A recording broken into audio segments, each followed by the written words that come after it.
Kejadian pasal 11. Menara Babel. Adapun seluruh bumi satu bahasanya dan satu logatnya. Maka berangkatlah mereka ke sebelah timur dan menjumpai tanah datar di tanah Siniar. Lalu menetaplah mereka di sana. Mereka berkata seorang kepada yang lain, "Marilah kita membuat batu bata dan membakarnya baik-baik."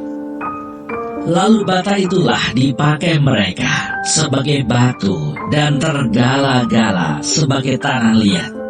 Juga kata mereka, "Marilah kita dirikan bagi kita sebuah kota dengan sebuah menara yang puncaknya sampai ke langit.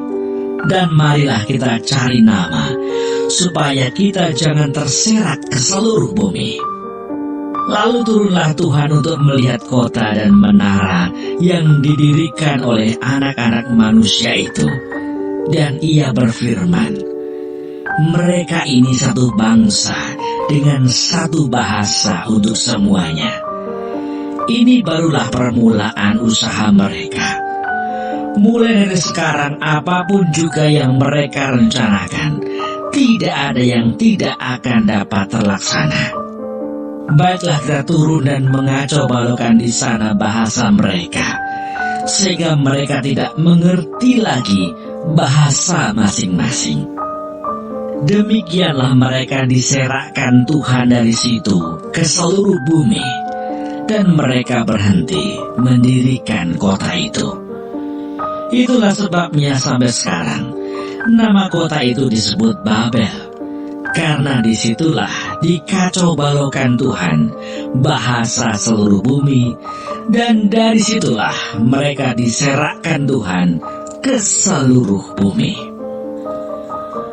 Keturunan Sem. Inilah keturunan Sem. Setelah Sem berumur 100 tahun, ia memperanakkan Arpakshad 2 tahun setelah air bah itu. Sem masih hidup 500 tahun setelah ia memperanakkan Arpakshad, dan ia memperanakkan anak-anak lelaki dan perempuan. Setelah Arpakshad hidup 35 tahun, ia memperanakkan Selah. Arpakshad masih hidup 403 tahun setelah ia memperanakkan Selah, dan ia memperanakkan anak-anak lelaki dan perempuan. Setelah Selah hidup 30 tahun, ia memperanakkan Eber.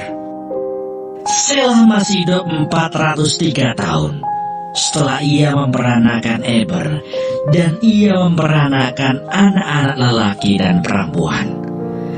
Setelah Eber hidup 34 tahun, ia memperanakkan Peleg.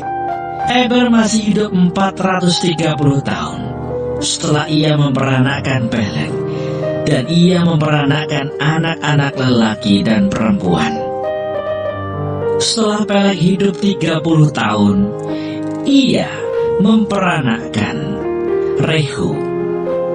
Peleg masih hidup 209 tahun setelah ia memperanakkan Rehu, dan ia memperanakkan anak-anak lelaki dan perempuan. Setelah Rehu hidup 32 tahun, ia memperanakkan Seru. Rehu masih hidup 207 tahun setelah ia memperanakkan Seru, dan ia memperanakkan anak-anak lelaki dan perempuan. Setelah Seru hidup 30 tahun, ia memperanakkan Nahor. Seru masih hidup 200 tahun setelah ia memperanakkan Nahor, dan ia memperanakkan anak-anak lelaki dan perempuan. Setelah Nahor hidup 29 tahun, ia memperanakkan Terah. Nahor masih hidup 119 tahun setelah ia memperanakkan Terah, dan ia memperanakkan anak-anak lelaki dan perempuan. Setelah Terah hidup 70 tahun, ia memperanakkan Abram, Nahor, dan Haran. Daftar keturunan Terah. Inilah keturunan Terah. Terah memperanakkan Abram, Nahor, dan Haran memperanakkan Lot. Ketika Terah ayahnya masih hidup, matilah Haran di negeri kelahirannya, di Ur Kasdim. Abram dan Nahor kedua-duanya kawin. Nama istri Abram ialah Sarai, dan nama istri Nahor ialah Milka, anak Haran, ayah Milka dan Yiska. Sarai itu mandul, tidak mempunyai anak.